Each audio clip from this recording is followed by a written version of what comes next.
नमस्कार, आप सभी का बहुत स्वागत है साधना न्यूज में और मैं हूं आपके साथ मनीष कुमार। मुख्यमंत्री डॉक्टर मोहन यादव ने एमपी टेक ग्रोथ कॉन्क्लेव 3.0 का शुभारंभ किया। राज्य सरकार का उद्देश्य मध्य प्रदेश को देश का प्रमुख तकनीकी और औद्योगिक केंद्र बनाना है। कॉन्क्लेव में देश विदेश के उद्योगपति, निवेशक, तकनीकी विशेषज्ञ और शिक्षण संस्थानों के प्रतिनिधि शामिल हुए।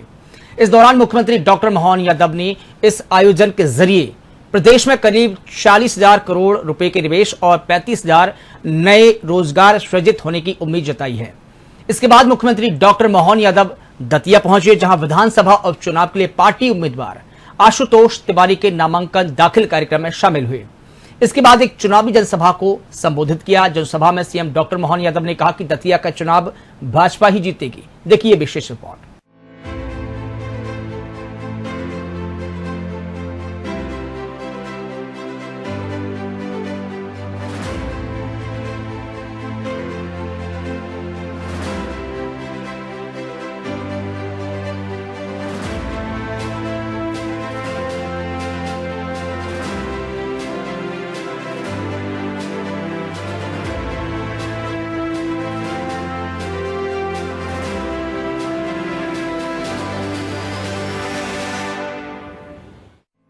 राजधानी भोपाल में एमपी टेक ग्रोथ कॉन्क्लेव 3.0 का शुभारंभ हो गया है।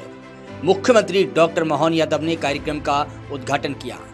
मध्य प्रदेश को देश का प्रमुख तकनीकी और औद्योगिक हब बनाने के उद्देश्य से आयोजित इस कॉन्क्लेव में देश विदेश के उद्योगपति, निवेशक और नीति विशेषज्ञ शामिल हुए। इस दौरान मुख्यमंत्री डॉक्टर मोहन यादव ने कहा कि पिछले 12 सालों में भारत ने दुनिया में सबसे तेज गति से विकास करने वाले देशों में अपनी खास पहचान बनाई है। उन्होंने कहा कि मध्य प्रदेश की पहचान पहले केवल कृषि क्षेत्र तक सीमित थी, लेकिन अब मध्य प्रदेश में ड्रोन से लेकर मिसाइल तक का निर्माण हो रहा है। मुख्यमंत्री डॉक्टर मोहन यादव ने कहा कि इस कॉन्क्लेव में 51 प्रकार की विभिन्न गतिविधियां आयोजित की जाएंगी। इनके माध्यम से प्रदेश में करीब 40,000 करोड़ रुपए के निवेश और लगभग 35,000 रोजगार के नए अवसर सृजित होंगे। यह आयोजन मध्य प्रदेश को ग्लोबल कैपेबिलिटी सेंटर, सेमीकंडक्टर और डेटा सेंटर हब के तौर पर स्थापित करने की दिशा में एक मील का पत्थर साबित होगा। मुख्यमंत्री ने कहा कि एमपी टेक ग्रोथ कॉन्क्लेव का यह तीसरा संस्करण है। पिछले वर्ष वे बार्सिलोना गए थे, जिसके बाद स्पेन, अमेरिका और कनाडा की कंपनियों ने मध्य प्रदेश में 228 करोड़ रुपए का निवेश किया है। उन्होंने कहा कि वर्ष 2025 में बार्सिलोना यात्रा के दौरान 1 गीगावाट क्षमता वाली एआई डेटा सेंटर के लिए एमओयू हुआ था और अब उस कंपनी के प्रतिनिधि भोपाल पहुंच चुके हैं। Madhya Pradesh take growth conclave 3 के आज के इस शुभारंभ के अवसर पर इस सभागार में मौजूद प्रदेश और देश के बाहर से आए सभी भाइयों बहनों, आपको सबको मध्य प्रदेश की ओर से आपका अभिनंदन करता हूं, स्वागत करता हूं। जोरदार ताली बजा करके आज के शुभारंभ में हम सब सहभागी हो जाएं। यशस्वी प्रधानमंत्री नरेंद्र मोदी जी के नेतृत्व में देश जिस प्रकार से करवट बदल रहा है, वो समय गुजरा जिस समय के कारण से भारत की कई प्रकार के संभावनाओं पे तो सरापात होता था। आज बदलते दौर में भारत अपनी क्षमता, योग्यता, बुद्धिमत्ता, प्रतिभाशीलता के बलबूते पर दुनिया में वो सब करके दिखा रहा है। आज जब मैं आपके साथ बात कर रहा हूं, हमारे प्रदेश के लिए भी मध्य प्रदेश की पहचान पहले केवल एग्रीकल्चर, माइनिंग, फॉरेस्ट के माध्यम से पहचानी जाती थी, लेकिन आज बदलते दौर में डिफेंस से लेकर ड्रोन तक, साइंस टेक से लेकर एनर्जी तक, इंडस्ट्रियल कॉरिडोर से लेकर फ्यूचर ग्रोइंग सेक्टर तक हर क्षेत्र में मध्य प्रदेश तेज गति से आगे बढ़ रहा है। मैं आपको बधाई देना चाहता हूं। आपके साथ जुड़ करके मध्य प्रदेश अब तेज गति से आगे बढ़ने वाले राज्यों में शामिल हुआ है और ये हमारे लिए सौभाग्य की बात है। ये गौरव और हर्ष का विषय 2024 से टेक ग्रोथ कॉन्क्लेव की यात्रा से प्रारंभ हुआ और इसका आज तीसरा संस्करण है। तीसरी पायदान तक हम पहुंच रहे हैं, लेकिन पिछले 2 वर्ष में भी जो हमने संकल्प किए, उन दोनों संकल्पों हम आगे क्षमता, योग्यता और अपनी उपलब्ध सारी परिस्थितियों के कारण से सफलता के साथ कदम बढ़ाते हुए जो हमने संकल्प लिए वो संकल्प को परिपूर्ण करते हुए दोनों कॉन्क्लेव के माध्यम से जब 46,000 करोड़ के निवेश के प्रस्ताव हमको प्राप्त हुए, 22 नई औद्योगिक तकनीकी इकाइयों का लोकार्पण, 4 नई परियोजनाओं का भूमि पूजन, ग्लोबल इन्वेस्टर समिट 2025 से लेकर आज तक टेक सेक्टर में 12,000 करोड़ से अधिक का निवेश धरातल पे उतर चुका है। ये हमारे अपने काम करने की गति भी बताती है और कॉन्फिडेंस भी बताता है। जब यहाँ सबमर की तरफ से देखता हूं तो मैं बीते समय बार्सिलोना गया था, लेकिन बार्सिलोना की बात करूं उसके पहले केवल मध्य प्रदेश ने अपने 2 वर्ष के अंदर जो छलांग लगाई है, ये केवल यहाँ का एक अभियान हमारा एमओयू नहीं हुआ है। अब मध्य प्रदेश में Spain, Canada, America, UK, Japan, दक्षिण कोरिया ऐसी बड़ी बड़ी कंपनियों ने एफडीआई के माध्यम से 28,200 करोड़ से ज्यादा का निवेश हमारे प्रदेश के अंदर कर लिया है। ये हमारे लिए सौभाग्य की बात, और इसका सबसे ताजा उदाहरण हमारे बीच स्पेन की कंपनी समर टेक्नोलॉजी वालों ने अभी अभी अपने इस संकल्प को दोहराया है, जिसको अनाउंस हमारे सीएस अनुराग जैन जी ने किया है। मैं याद करता हूं बार्सिलोना 2025 में जब आपके यहाँ गए थे और खास करके 1 गीगावाट के एआई रेडी डेटा सेंटर क्षमता हेतु हमने एमओयू किया था। आइए मध्य प्रदेश सरकार की ओर से हम आपका स्वागत करते, अभिनंदन करते। Indore IT park super corridor, Indore के सुपर कॉरिडोर में 3 लाख वर्ग फुट क्षेत्रफल वाला अत्याधुनिक आईटी पार्क का भी डेवलपमेंट किया जाएगा। मैं बधाई देना चाहता हूं जो जीसीसीएस आईटी डिजिटल सेवा कंपनियों को विश्व स्तरीय प्लग एंड प्ले की अवसंरचना उपलब्ध कराएगा। सेमीकंडक्टर सेंटर ऑफ एक्सीलेंस प्रदेश में सेमीकंडक्टर के खासकर इस क्षेत्र में काम करने के लिए कौशल विकास, अनुसंधान, उद्योग सहयोग एवं क्षमताओं को प्रोत्साहित करेगा। यह सेमीकंडक्टर सेंटर ऑफ एक्सीलेंस की भी मैं घोषणा कर रहा हूं। भोपाल आईटी पार्क, यहाँ 4 लाख वर्ग स्क्वायर फीट का बड़ा एक हमारा अपना आईटी पार्क बनाया जाएगा। यहाँ विश्व स्तरीय सभी डिजिटल सेवा कंपनियों को प्लग एंड प्ले के लिए जगह उपलब्ध कराई जाएगी। AVGC XR centre of excellence Indore, ऐसे इस बहुत सारी चीजों के साथ खासकर मैं उम्मीद कर रहा हूं कि नया आईटी पार्क भी जब हमारा कोलार सतगढ़ी में बन रहा है तो यहाँ पर भी 5 एकड़ का प्लग एंड प्ले का बड़ा एक इंफ्रास्ट्रक्चर का एक बिल्डिंग खड़ा करेंगे, जिसमें हमारे भविष्य के युवाओं के लिए भी उनकी कंपनियों को काम करने की जगह मिलेगी। एआई से लेकर के सभी सेक्टर में नवाचार, अनुसंधान, कौशल विकास एवं उद्योग अकादमिक सहयोग के लिए सरकार कटिबद्ध है। मैं एक बार फिर मध्य प्रदेश की राजधानी भोपाल आपका पुनः नए संकल्प के लिए स्वागत करती है, अभिनंदन करती है। पुनः आपको आज की इस दिन की अच्छी शुरुआत के लिए बधाई देती है। मेरी अपनी ओर से एक बार फिर आप सबका स्वागत, अभिनंदन, बहुत बहुत धन्यवाद। कॉन्क्लेव के आज तीसरे शुभारंभ के अवसर पर मुझे इस बात की प्रसन्नता है कि इस कॉन्क्लेव में 51 प्रकार की अलग अलग गतिविधियां संपन्न होगी।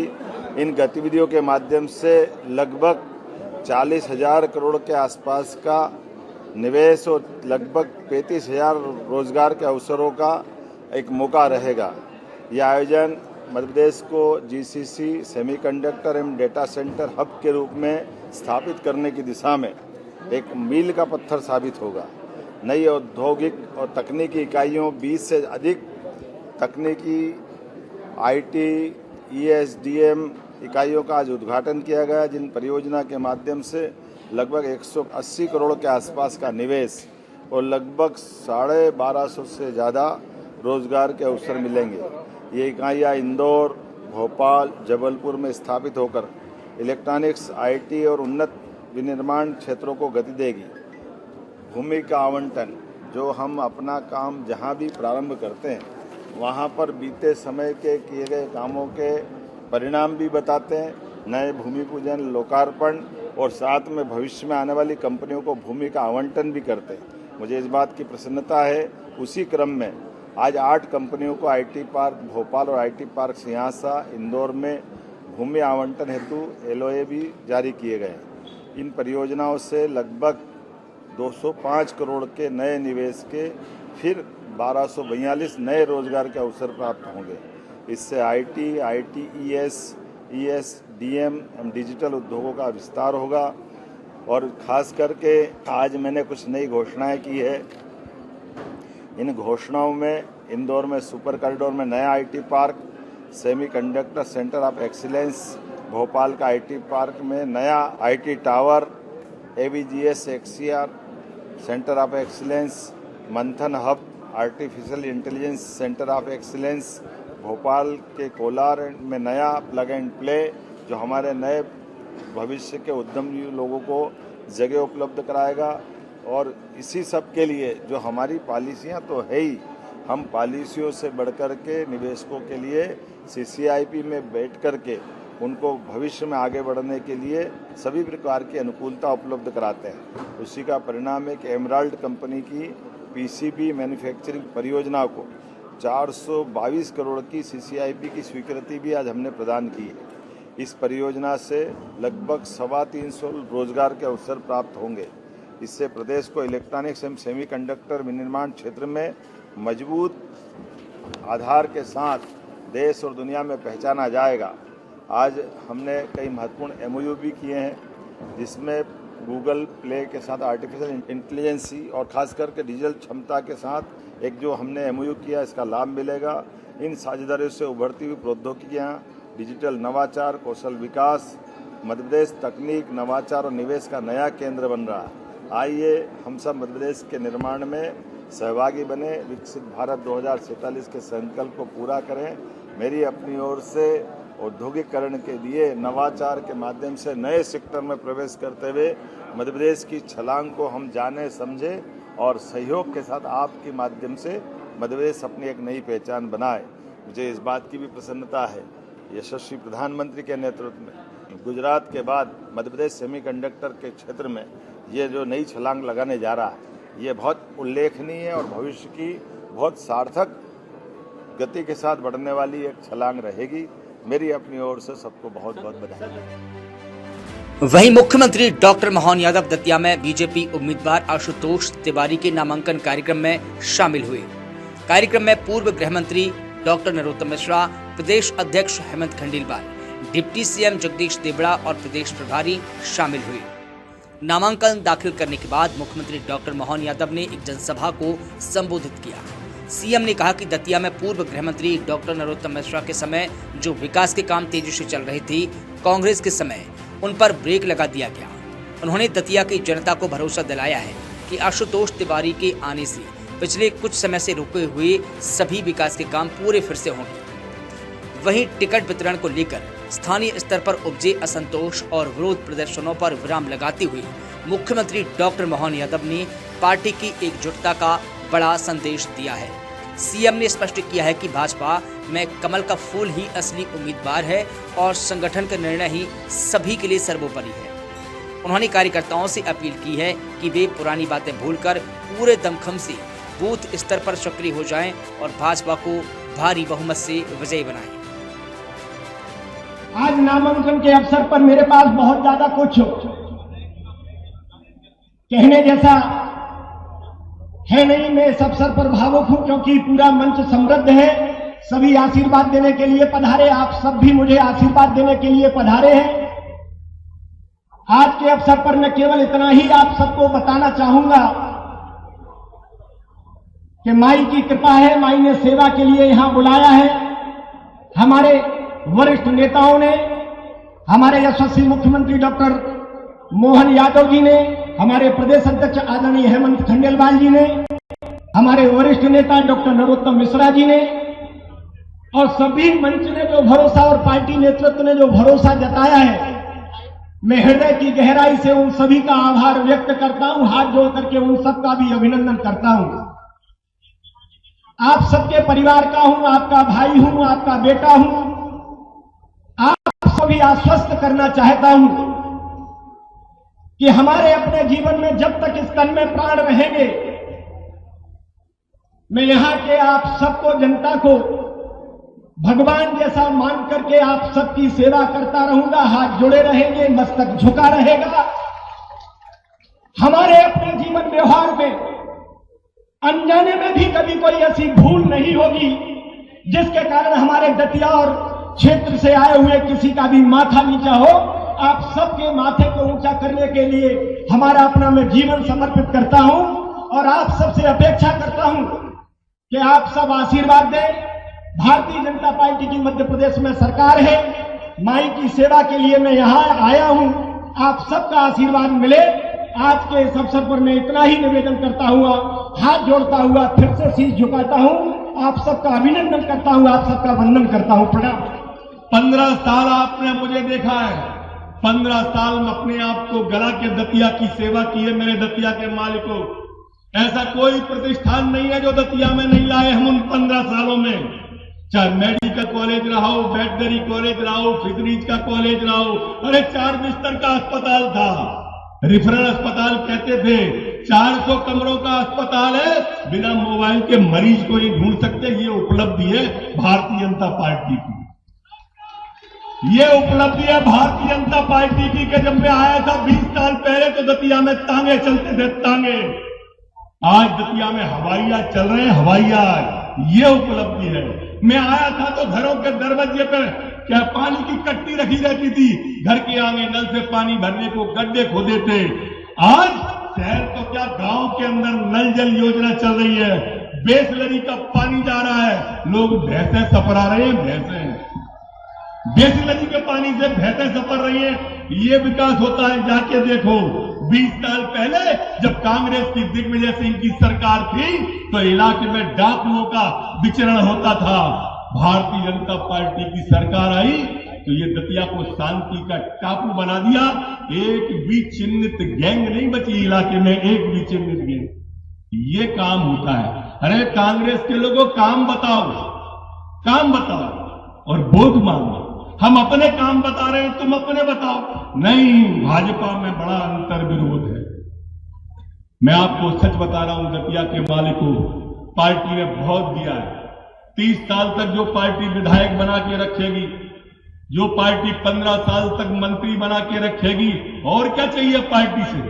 रात दिन भाजपा की सेवा करके, पूरी सेवा करके, मनसा वाचा कर्मणा, एक एक कार्यकर्ता प्राण झोंक देगा आशुतोष भैया के लिए। प्राण झोंक दिए जाएंगे आशुतोष भैया के लिए। ये भ्रम और मुगालते में कोई नहीं रहे कि कोई कार्यकर्ता घर बैठेगा। 16 तारीख से स्वयं यहीं पे डेरा जमाएंगे सारे कार्यकर्ताओं के साथ में। मेरे दतिया के माल को एक एक दरवाजे पर अपना शीश नवाऊंगा, एक एक गांव के अंदर जाऊंगा, आशुतोष को दिखाऊंगा। हमारा ये देश मोदी के नेतृत्व में लगातार नई ऊंचाइयों पे जा रहा है। आने वाले कल में ये देश मोदी जी के नेतृत्व में और इस भारतीय जनता पार्टी के संगठन के कारण एक दिन वो आएगा जब दुनिया की बुलंदियों पे भारत होगा। मध्य प्रदेश में भी हम लोग लगातार काम कर रहे हैं। हमारे मुख्यमंत्री जी, चाहे उद्योग का मामला हो, चाहे कृषि का मामला हो, चाहे स्वास्थ्य का मामला हो, चाहे शिक्षा का मामला हो, चाहे इंफ्रास्ट्रक्चर का मामला हो, इसे लगातार मजबूत करने का काम कर रहे हैं। और वैसा ही विकास, बल्कि उससे भी आगे दतिया का किसी ने किया तो हमारे वरिष्ठ नेता नरोत्तम मिश्रा जी ने किया। मैं आप सबको विश्वास दिलाता हूं कि आशुतोष तिवारी जी को आपका आशीर्वाद मिले, भारतीय जनता पार्टी भारी बहुमत से जीते। ऐसे नरोत्तम जी का जोरदार अभिनंदन कर रहे हैं। आपने भावनापूर्ण व्यक्ति से अपने काम को दिल से काम करके बताया। और ऐसे ही आशुतोष तिवारी जी का भी जोरदार अभिनंदन करें। आपके अपने भारतीय जनता पार्टी के यहाँ के प्रत्याशी मंच पर विराजमान माननीय श्रीमान प्रभारी मंत्री एडल सिंह कंसाना जी, आपका भी स्वागत अभिनंदन। माननीय मंत्री राकेश शुक्ला जी, आपका स्वागत अभिनंदन। माननीय मंत्री नारायण कुशवाहा जी, आपका भी स्वागत अभिनंदन। माननीय सांसद भारत सिंह कुशवाहा जी, जोरदार अभिनंदन करें। इस अवसर पर हमारे यहाँ संगठन के महामंत्री, अध्यक्ष, बहुत सारे नाम हैं। मैं सबको हाथ जोड़ के प्रणाम करता हूं, जोरदार अभिनंदन करते पूरे मंच का और आप अपना स्वयं का भी। आज का ये विजय अभियान सच में हमारी पार्टी के लिए ये चुनाव, नरोत्तम जी ने सही कहा, कि ये चुनाव हमारा राजा और रंक का चुनाव, ये बात सही है। कांग्रेस और कांग्रेस की मानसिकता सदैव जमीन पर टिकने वाली होती नहीं। उनकी जमीन उनको मालूम नहीं, लेकिन सारा आसमान खरीदने की बात करते हैं। पूरे देश में आज यशस्वी प्रधानमंत्री के नेतृत्व में जोरदार ताली बजाए माननीय नरेंद्र मोदी जी के लिए। पूरे देश से धीरे धीरे करके आगे कांग्रेस 80% से ज्यादा हिस्से से कांग्रेस लापता हो गई। अब तो कई राज्यों में, हमारे राज्य में 20 साल से, गुजरात में 25 साल से, असम में 15 साल से, अब तो जहां भाजपा जीतती है भाजपा के अलावा कांग्रेस का अता पता नहीं लगता। लेकिन रस्सी जल गई, बल नहीं गया, भाई है कि मानते ही नहीं। अभी भी वही सारे नाटक जो इनके नाना ने किया, इनकी नानी ने किया, उसके बाद में इनके पापा, मम्मी, भैया सब एक लाइन में, सारी की सारी जनता जैसे दो रोटी खाती नहीं है, सबको बेवकूफ बनाने का काम करते हैं। आप अंदाज लगा लो इस बात का।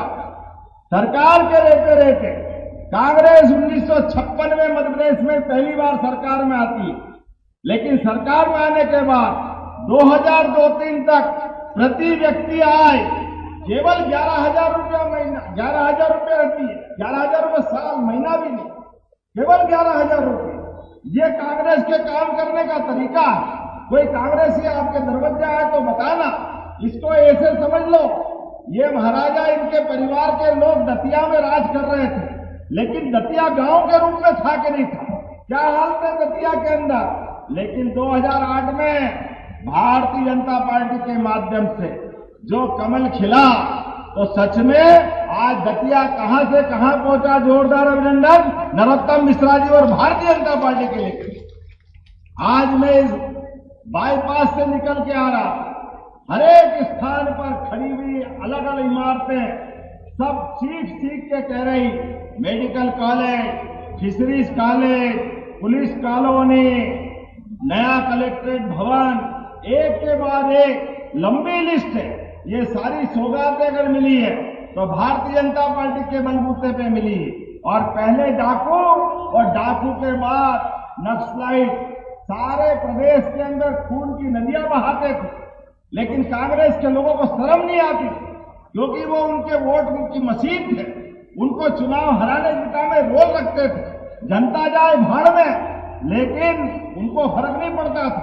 मुझे आज इस बात की प्रसन्नता है, यशस्वी प्रधानमंत्री के नेतृत्व में लाल सलाम को भी आखिरी सलाम किया है। जोरदार अभिनंदन करें नरेंद्र मोदी जी और अमित शाह जी के नेतृत्व में। आज बदलते दौर में और सच में माननीय प्रधानमंत्री के नेतृत्व में जिस प्रकार से विकास का क्रम चल रहा है, एक एक करके सभी क्षेत्रों में, अकेले अपनी सरकार में अभी प्रति व्यक्ति आय कितनी हो गई, 1,67,000 रुपया प्रति व्यक्ति। जोरदार अभिनंदन करें। ये 20 साल का हमारे काम करने का तरीका। पहले रात में बिजली नहीं मिलती थी, अब आप बताओ बिजली जाती नहीं है। ये अगर कहीं हुआ है तो ये हमारी सरकार के कारण से हुआ है। आज आप अंदाज लगा लो, यहां भारतीय जनता पार्टी के अंदर नरोत्तम जी ने प्रश्न सही उठाया, कांग्रेस के लोग कह रहे हैं आपकी छूट का लाभ हमको मिलेगा। बिल्ली के भाग से कभी छीका टूटा? बैठे रहो उम्मीद में, तुम्हारे कर्म सब जानते हैं।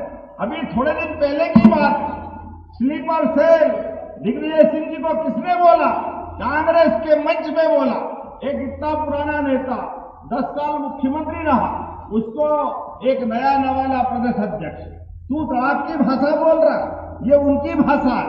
और नरोत्तम जी ने सही कहा, हमारी पार्टी ना नरोत्तम जी ना आशुतोष तिवारी, हमारी पार्टी भारतीय जनता पार्टी है, कमल के फूल वाली पार्टी, जिनके लिए चुनाव चिन्ह भगवान बराबर है। जब तक चुनाव होता है हम अपने प्रत्येक कार्यकर्ता अपने प्रत्याशी बन जाते हैं। यह हमारी गौरवशाली परंपरा है। आप और हम सब मिलकर के विकास के मामले में, और माननीय नरोत्तम जी ने सही कहा, कौन सा लाला का ताल, अरे आपने लाला का ताल 2, 3, 4 करोड़ क्या कहा, आप 100 करोड़ के भी काम बताओगे, हमारी सरकार सरकार सब काम करने के लिए तैयार है।